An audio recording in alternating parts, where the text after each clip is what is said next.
श्री गुरुदेव दत्त गुरुचरित्र अध्याय 39 अश्वत्थ महात्म्य 60 वर्षाच्या वंदे संतान प्राप्ती. ओम श्री गणेशाय नम, श्री सरस्वती नम, श्री गुरुभ्यो नम, श्री कुलदैवताय नम. सिद्धयोगी नामधारकाला म्हणाले, श्री गुरूंच्या कृपेने एका 60 वर्षाच्या वांझ स्त्रीला पुत्र झाला.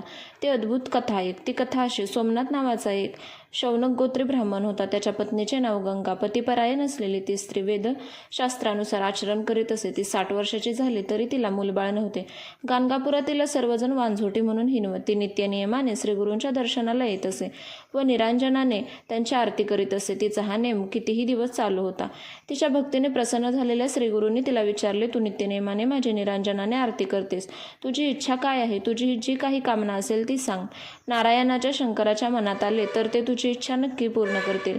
श्रीगुरू असे म्हणाले असता गंगा त्यांच्या पाया पडून म्हणाली, स्वामी, अपुत्रस्य गतिर्नरमस्ती. निपुत्रकाला स्वर्ग प्राप्त नाही. निपुत्रिक स्त्रीचे तोंड पाहू नये असे लोक म्हणतात. जिच्या पोटी मूल नाही त्या स्त्रीचे आयुष्य व्यर्थ आहे. पुत्रजन्माने मागच्या 42 पिढ्या उद्धरून जातात. पुत्राविना घर अरण्यासमान. मी जेव्हा गंगेवर स्नानासाठी जाते त्यावेळी लेकरूवाळ्या स्त्री आपल्या मुलांना कडेवर घेऊन येतात, पण माझ्या नशिबात ते नाही. ज्यांना पुत्रपौत्र असतात त्यांना परलोक प्राप्त होतो, पण निपुत्रिकाला पिंडदान कोणी करत नसल्याने त्याला मुक्ती मिळत नाही. आता हा जन्म पुरे झाला, तो फुकट गेला. आता माझा पुढचा जन्म तरी सफल होईल. पुत्रप्राप्तीची माझी कामना पूर्ण होईल असा वर मला द्या. त्यावर श्रीगुरू हसून म्हणाले, पुढचा जन्म कोणी पाहिला आहे? पुढचा जन्मी तुला या जन्मातले काही आठवेल का? जेव्हा पुढच्या जन्माचे सोडून दे, तुला याच जन्मी सुलक्षणी कन्या पुत्र होतील. त्यावर पूर्ण विश्वास ठेव. त्यावर ती स्त्री म्हणाली, स्वामी, हे काय सांगता? मला आता 60 वर्षे झाले. आजपर्यंत पुत्रप्राप्तीसाठी मी अनेक व्रतवैकल्ये केली, नवस्यास केले, पिंपळाला प्रदक्षिणा घातल्या, सगळे काही मी विश्वासाने केले, पण कशाचा काही उपयोग झाला नाही. आजही मी अश्वत्थाला पिंपळाला मूर्खपणाने प्रदक्षिणा घालीत आहे. या नाही तर पुढच्या जन्मी तरी अश्वस्थ सेवा फळाला यावे. आता मी 60 वर्षाची झाले, माझा विटाळही गेला. असे असतानाही या जन्मी मला पुत्रप्राप्तीचा आशीर्वाद दिलात. तुमच्या शब्दांवर मी अविश्वास कसा दाखवू? श्रीगुरू म्हणाले, अश्वस्थ सेवा महापुण्यकारक आहे, ती कधीही व्यर्थ जात नाही. तू अश्वस्थाची निंदा करू नकोस. आमच्यासह अश्वस्थाचीही तू सेवा कर, तुला नक्की पुत्रप्राप्ती होईल. आता आम्ही सांगतो तसे कर. तू नित्यनियमाने भीमांब्रजा संगमावर जा. तेथे अश्वस्थ वृक्ष आहे. आम्ही दररोज अनुष्ठानासाठी तेथे जात असतो. तेथे तो आमच्यासह अश्वत्थाची सेवा कर. तेथे अश्वत्थ रूपाने प्रत्यक्ष नारायणाचे वास्तव्य आहे. मला अश्वत्थाचे महात्म्य सांगा, अशी त्या स्त्रीने विनंती केली असता श्रीगुरू म्हणाले, अश्वत्थाची निंदा कधीही करू नये. त्याचे महात्म्य फार मोठे आहे. अश्वत्थाच्या ठिकाणी सर्व देवांचे वास्तव्य असते. एका अश्वत्थाच्या सेवेने सर्व देवांची सेवा केल्याचे फळ मिळते. ब्रह्मांड पुराणात प्रत्यक्ष ब्रह्मदेवाने नारद मुनींना अश्वत्थाचे महात्म्य सांगितले आहे. एकदा त्रैलोक्य संचारी नारद मुनी फिरत फिरत पृथ्वीवरील ऋषींच्या आश्रमात आले. नारद मुनींना पाहून सर्व ऋषींना अतिशय आनंद झाला. त्यांनी त्यांना अर्धपाद्य देऊन त्यांचे उत्तम स्वागत केले. मुनिवर्य, आम्हाला अश्वत्थाचे महात्म्य सांगा, अशी सर्व ऋषींना विनंती केली असता नारद मुनी म्हणाले, प्रत्यक्ष ब्रह्मदेवाने मला अश्वत्थ महात्म्य सांगितले आहे, तेच मी तुम्हाला सांगतो. अश्वत्थ म्हणजे प्रत्यक्ष नारायण होय. तो विष्णू स्वरूप आहे. त्याच्या मुळाशी ब्रह्मदेव, बुंध्यामध्ये विष्णू व शेंड्यावर रुद्राचे वास्तव्य असते. त्याच्या फांद्यांमध्ये दक्षिणेला शंकर, पश्चिमेला विष्णू, उत्तरेला ब्रह्मदेव, पूर्वेला इंद्रादी सर्व देवदेवता वास्तव्य करतात. त्याच्या सर्व शाखा फांद्यांवर आदित्य नित्य निवास करतो. त्याच्या मुळात ब्राह्मण, सर्व ऋषी, वेद आणि यज्ञ यांचे वास्तव्य आहे. पूर्वेकडील शाखांवर सर्व नद्या व सप्तसागरांचे वास्तव्य आहे. ओंकार स्वरूप अश्वत्थाचे अ हे मूळ, उ म्हणजे बुंध आणि म म्हणजे फळे फुले आहेत. त्रैमूर्तीचे वास्तव्य असलेल्या या पवित्र वृक्षावर एकादश रुद्र व अष्टवसु असे सर्व देव आहेत. म्हणूनच अश्वत्थाला कल्पवृक्ष म्हणतात. एका अश्वत्थाची सेवा केली असता या सर्व देवदेवतांची सेवा घडते व त्यांच्या कृपेने श्रद्धाळू लोकांचे सर्व मनोरथ सिद्धीला जातात. मनातील सर्व इच्छा पूर्ण होतात. अश्वत्थाचे महात्म्य अगाध शब्दात आहे. मग नारद मुनींनी अश्वत्थाची सेवा कशी करायचे समजावून सांगितले. नारद मुनी म्हणाले, अश्वत्थ सेवा व्रताला सुरू शुक्र व चंद्रबळ असणाऱ्या चैत्र, आषाढ व पौष महिन्यात या व्रताला प्रारंभ करावा. गुरु शुक्राच्या अस्त असताना व चंद्रबळ नसताना या व्रताला प्रारंभ करू नये. याशिवाय इतर महिन्यात दिनशुद्धी पाहून उपासपूर्वक शुचिरभूतपणे या व्रताला सुरुवात करावी. रविवारी, सोमवारी, शुक्रवारी, संक्रांतीच्या दिवशी, संध्याकाळी, रिक्त तिथीस, तिसऱ्या प्रहरी, पर्णी काळी, व्यातिपात योग असताना, वैधुती इत्यादी शुभ दिवशी अश्वत्थाला स्पर्श करू नये. करणाऱ्याने सदैव शुचिरभूत असावे.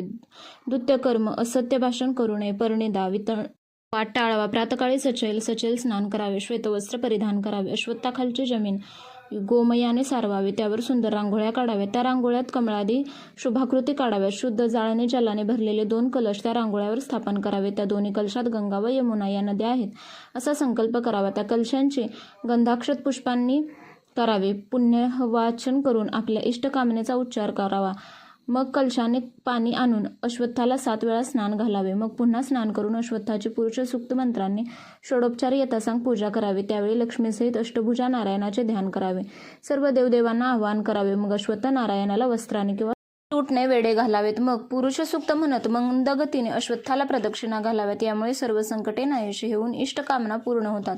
प्रदक्षिणा पूर्ण झाल्यानंतर साष्टांग नमस्कार घालावा. प्रदक्षिणांचे फळ काय सांगावे? प्रदक्षिणा घालताना पदोपदी अश्वमेध यज्ञ केल्याचे फळ मिळते. ब्रह्म इत्यादी महापातकांचा नाश होतो. सर्व प्रकारच्या व्याधी नाहीशा होतात. जन्म मृत्यू जरा व्याधी नाहीशा होतात. संसारभाव राहत नाही. ग्रहपीडा होत नाही. ज्याला पुत्राची इच्छा असेल त्याला उत्तम पुत्र संतान प्राप्त होते. अश्वत्थ वृक्षाखाली बसून शनी अष्टक स्तोत्र म्हटल्यास शनीची पीडा होत नाही. 7.5 त्रास होत नाही. अश्वत्थ वृक्षाखाली मंत्रपाठ केल्यास वेद पठनाचे पुण्य मिळते. जो अश्वत्थाची स्थापना करतो त्याचे 42 कुळे उद्धारून स्वर्गाला जातात. अश्वत्थ वृक्ष तोडणे महापाप आहे. असे कृत्य करणारा मनुष्य आपल्या पितरांसह नरकात जातो. यज्ञाचे पुण्य प्राप्त होते. अश्वत्थाला जेवढ्या प्रदक्षिणा घातल्या जातील त्याच्या दशांश हवन करावे. हवनाच्या दशांश ब्राह्मण भोजन सर्व केल्यानंतर व्रताचे उद्यापन करावे. सोन्याचा अश्वत्थ वृक्ष विधीपूर्वक ब्राह्मणाला द्यावा. सत्व श्वेतधनुचे ब्राह्मणाला दान द्यावे. अश्वत्थाखाली तिळाची रास करून वस्त्राने ती झाकावी व ती ब्राह्मणाला दान द्यावे. असे अश्वत्थाचे महात्म्य नारदाने ऋषींना सांगितले. तेच श्रीगुरूंनी गंगाबाईला सांगितले. मग श्रीगुरु तिला म्हणाले, अश्वत्थाचे महात्म्य असे आहे, ज्याच्याजवळ भावभक्ती आहे त्याला शास्त्रोक्त फलप्राप्ती होईल. अशा प्रकारे श्रीगुरूंनी गंगाबाईला अश्वत्थ महात्म्य सांगितले. मग तिला ते म्हणाले, आता तू संगमावर जावं, अश्वत्थ सेवा कर, तुला कन्यापुत्र प्राप्त होईल. त्यावर गंगाबाई म्हणाली, स्वामी, मी 60 वर्षांची वंध्य आहे. मला मूल होणार नाही, परंतु तुमच्या वचनावर माझी पूर्ण श्रद्धा आहे. तुमच्या सांगण्यानुसार मी अश्वत्थ सेवा करेन. ती केवळ तुमच्यावर माझी श्रद्धा आहे म्हणून.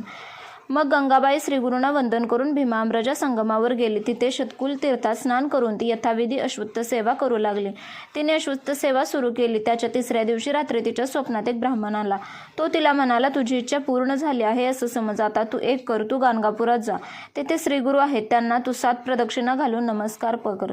मग ते तुला जे देतील ते भक्षण कर. आता उशीर करू नकोस, लवकर जा. गंगाबाई स्वप्नातून जागी झाली. तिला सगळे स्वप्न 4थ्या दिवशी अश्वत्थाची सेवा करून ती गाणगापुरात श्रीगुरूंच्याकडे आले. तिने श्रीगुरूंना प्रदक्षिणा घालून नमस्कार केला. श्रीगुरूंनी प्रसन्न हास्य करून तिच्या ओटी 2 फळे घातली व तिला ते म्हणाले, ही फळे तू आनंदाने खा. तुझे काम झाले असे समज. आता तू भोजन करून जा. तुला मी कन्या आणि पुत्र दिले आहेत. तुझी इच्छा लवकरच पूर्ण होईल. प्रथम व्रताचे यथासांग उद्यापन कर, मग ती फळे खा. श्रीगुरूंनी सांगितल्याप्रमाणे गंगाबाईंनी व्रताचे उद्यापन केले. दानधर्म केला आणि काय आश्चर्य, त्यात 60 वर्षाची ती वंध्या गंगाबाई ऋतुमती झाली. पुढे 3 दिवस श्वेतवस्त्र परिधान करून मौनव्रत स्वीकारून एकांतात राहिले. 4थ्या दिवशी सुस्नान करून ती आपल्या पतीसह श्रीगुरूंच्या दर्शनाला गेली. तिने श्रीगुरूंची यथासांग पूजा केली. तेव्हा गर्भवती भव असा आशीर्वाद दिला. 5व्या दिवशी पतीसंग करून गर्भवती झाली. ही बातमी गावात सर्वांना समजतात. त्यांना मोठे आश्चर्य वाटले. केस पिकलेले 60 वर्षाची वंध्या गर्भवती झाली. ही केवळ भरतभक्त त्रैमूर्ती नृसिंह सरस्वतींची कृपा. त्यांची मनोभावात सेवा केली असता अशक्य काय, याची सर्वांना खात्री पटली. सोमनाथालाही खूप आनंद झाला. त्याने तिच्या गर्भाधापनातील सर्व विधी यथासांग पूर्ण केले. यथाकाली ती प्रसूत झाली. तिला कन्यारत्न झाले. सोमनाथाने खूप दानधर्म केला. 10 दिवसांनी गंगा आणि सोमनाथ आपल्या कन्येला घेऊन श्रीगुरूंच्या दर्शनाला आले. त्यांनी आपल्या कन्येला श्रीगुरूंच्या पायावर घातले. तेव्हा प्रसन्न झालेल्या श्रीगुरूंनी आशीर्वाद दिला, ही तुमची कन्या शतायुषी होईल. हिला परमज्ञानी पती मिळेल. हिला सर्व प्रकारचे ऐश्वर्य प्राप्त होतील. दक्षिणेचा राजा हिच्या दर्शनाला येईल. हिला ज्ञानी पती मिळेल. हिला सर्व प्रकारचे ऐश्वर्य प्राप्त होतील.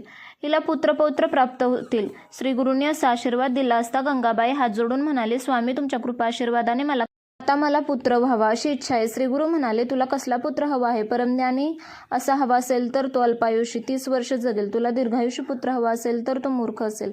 गंगाबाई म्हणाली, स्वामी, मला मोठ्या योग्यतेचा ज्ञानी पुत्र हवा आहे.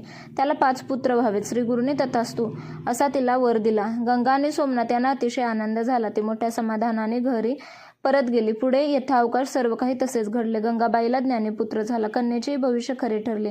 तिच्या पतीने मोठमोठे यज्ञ केले म्हणून त्याचे दीक्षित असे नाव सर्वत्र झाले. श्री गुरु कृपा अशी आहे, जेथे श्रद्धा आहे तेथे फळ आहे. म्हणून सरस्वती गंगाधर म्हणतात, लोको श्री गुरूंची मनोभावे सेवा करा म्हणजे सर्व इच्छा पूर्ण होतील. अशा रीतीने श्री गुरु चरित्रामृतातील अश्वत्थ महात्म्य 60 वर्षाच्या वंदे संतान प्राप्ती नावाचा अध्याय 39 समाप्त. श्री गुरुदेव दत्त.